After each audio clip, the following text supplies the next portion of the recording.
Assalamualaikum teman-teman, salam rahayu. Ketemu lagi di channel Misteri Sumatera 88. Dan kita masih di bagian legenda tewasnya Mahapati Gajah Mada di Tumihang. Dan kita masih membahas tentang tragedi di Jawa dan Bali, yang hari ini memasuki episode ke-73 dengan judul Sejarah yang Luka. Kebo Iwa, Dia Pitaloka, dan Tipu Muslihat Pusat Kekuasaan. Oke teman-teman, kisah ini sangat penting bagi kita semua ya, karena pola-pola seperti ini sebenarnya turun sampai sekarang, supaya ini jangan terjadi dan jangan dibiasakan ya kan. Kemenangan dengan tipu muslihat, pengkhianatan itu akhirnya terulang dari sejarah yang pernah terjadi. Sebenarnya pengkhianatan seperti ini kan terjadinya sudah cukup lama teman-teman. Sebelum Majapahit, Singosari, bagaimana Jaya Katuang dulu mengkhianati Kertanegara, dan banyak pengkhianatan. Kenapa pola seperti ini dibiarkan? Untuk itulah kita berharap kisah ini kami angkat supaya jangan pernah terjadi di negeri kita ini. Cukuplah Majapahit masa lalu yang sudah terbenam, yang dihancurkan Demak terbenam selama 500 tahun, dan jangan terulang lagi. Kita mulai. Sejarah Nusantara sering dituturkan sebagai kisah kejayaan. Nama Majapahit menggema sebagai lambang keemasan, kekuatan, dan kesatuan. Tapi di balik narasi agung itu ada luka yang belum sembuh. Luka yang ditinggalkan oleh tipu muslihat, pengkhianatan, dan suara-suara yang dibungkam. Dua tragedi, kematian Kebo Iwa dari Bali dan Dia Pitaloka dari Sunda, bukan hanya peristiwa politik, tapi simbol dari wajah lain sejarah Nusantara, wajah kekuasaan yang tak selalu adil. Pertama, siapa Kebo Iwa dan Dia Pitaloka? Kebo Iwa adalah tokoh militer dan arsitek agung dari Bali, tinggal di Belah Batu. Dikenal kuat secara fisik dan spiritual, membangun banyak pura dengan tangan sendiri. Ia adalah panglima kerajaan Bali pada masa Prabu Sri Astasura Ratna Bumi Banten. Namun, bukan perang yang menjatuhkannya, melainkan tipu daya diplomatik. Diundang oleh Gajah Mada ke Majapahit dengan janji pernikahan politik. Kebo Iwa kemudian dibunuh. Setelah itu Bali menjadi lebih mudah ditaklukkan pada 1343 Masehi. Sementara Dia Pitaloka adalah putri Sunda Galuh.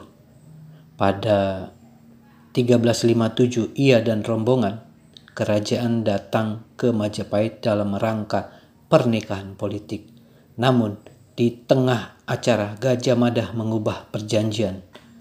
Apapun versinya, ia tidak mau pernikahan sebagai aliansi, tapi penaklukan. Ayahnya, Raja Sunda, memilih bertempur demi kehormatan. Tragedi Bubat pun terjadi. Dia Pitaloka memilih bunuh diri daripada dipermalukan sebagai barang rampasan. Bagian 2, tipu muslihat sebagai alat kekuasaan. Dua kisah ini memperlihatkan pola yang mirip. Keduanya berangkat dari diplomasi tapi berujung darah. Dalam kedua tragedi, Majapahit tidak memenangkan perang di medan tempur, melainkan lebih dulu menundukkan lawannya lewat strategi yang menyimpang dari prinsip satria, tipu daya, jebakan, dan manipulasi. Apakah ini cerdas secara politik? Mungkin. Tapi secara moral ini menghadirkan pertanyaan besar. Apakah kejayaan yang dibangun di atas pengkhianatan bisa disebut agung? Ataukah ini menandakan rapuhnya dasar etika dari ekspansi politik Majapahit? Bagian 3. Mengapa dua kerajaan ini dianggap berbahaya? Bali dan Sunda bukan kerajaan kecil. Keduanya memiliki kekuatan militer, budaya, dan spiritual yang kokoh. Bali dikenal sebagai negeri mandiri dengan tradisi kuno, sedangkan Sunda adalah kerajaan besar yang menguasai bagian barat Jawa dan Sumatera bagian selatan.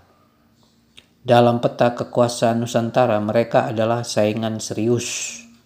Dalam konteks ini, pemusnahan dua tokoh besar, Kebo Iwa dan Pitaloka, bukan kebetulan. Tidak ada dalam sejarah kebetulan. Ini bagian dari strategi sistematis untuk melemahkan fondasi identitas lokal agar pusat kekuasaan Majapahit berdiri di atas reruntuhan saingannya, apapun alasannya, apapun ceritanya. Bagian 4, mengangkat kembali suara yang dibungkam. Kisah-kisah ini jarang dimasukkan dalam buku sejarah nasional sejarah utuh. Kita lebih sering diajak merayakan keberhasilan Gajah Mada dalam menyatukan Nusantara daripada merenungkan harga yang dibayar oleh daerah-daerah yang ditaklukkan. UNESCO menyebut pentingnya multivokality. Sejarah harus menghadirkan banyak suara. Suara pusat, suara pinggiran, suara pemenang, dan suara yang kalah. Kebo Iwa bukan pecundang, dia Pitaloka bukan korban biasa. Keduanya adalah simbol integritas, martabat, dan keberanian. Sejarah yang adil bukan tentang merayakan kejayaan, tapi keberanian mengakui luka dengan memahami tragedi Kebo Iwa dan dia Pitaloka. Kita belajar bahwa kejayaan sejati lahir dari penghormatan, bukan penghinaan. Dari kerjasama, bukan pemaksaan. Jika kekuasaan dibangun dengan lewat pengkhianatan, maka ia berdiri di atas pasir yang rapuh. Dan ketika kita membungkam satu suara, kita membunuh warisan yang lebih luas dari bangsa ini. Sebagai penutup, kita tidak sedang membenci Majapahit. Kita sedang mengingatkan bahwa sejarah harus lengkap.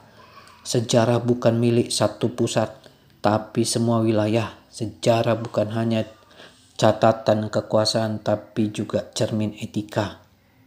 Mengangkat kisah Kebo Iwa dan dia Pitaloka adalah bagian dari pemulihan identitas Nusantara.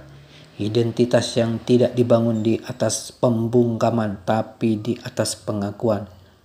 Seperti pesan dari UNESCO, warisan budaya adalah milik semua suara, dan hanya sejarah yang jujur yang bisa menyatukan kita. Oke teman-teman, sampai di sini dulu di episode ini. Jangan lupa like, comment, dan subscribe, dan ikuti episode-episode selanjutnya. Terima kasih.